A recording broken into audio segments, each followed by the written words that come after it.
പരിശുദ്ധാത്മാവിനാൽ നിറയുവാനായിട്ടുള്ള സമയമാണിത്. ആഗ്രഹിക്കുക, ആത്മാവിൻ്റെ ശക്തി ലഭിക്കുവാനായിട്ട്. മറിയം പരിശുദ്ധാത്മാവിനാൽ നിറഞ്ഞവളായിരുന്നു.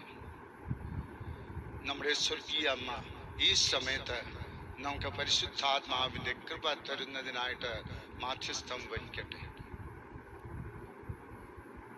കുടുംബത്തിൽ നിങ്ങൾ നിൽക്കുകയാണെങ്കിൽ നിങ്ങളെ കരങ്ങൾ കോത്തുപിടിക്കുക. നിങ്ങളുടെ കുടുംബത്തിലുള്ളവരെല്ലാവരും പരിശുദ്ധാത്മാവിനാൽ നിറയണം. പ്രത്യേകിച്ച് ആരെങ്കിലും അല്പം ദൈവവിശ്വാസത്തിൽ നിന്ന് അകന്നു നിൽക്കുന്നവരാണെങ്കിൽ ആത്മാവിൻ്റെ ശക്തി ഈ സമയത്ത് നിങ്ങളുടെ ആ മകനിലേക്ക്, സഹോദരനിലേക്ക് കടന്നു വരണം. ദൂരദേശത്ത് താമസിക്കുന്ന മക്കളെ ഓർക്കുക, മാതാപിതാക്കൾ, അവർ പരിശുദ്ധാത്മാവിനാൽ നിറയട്ടെ.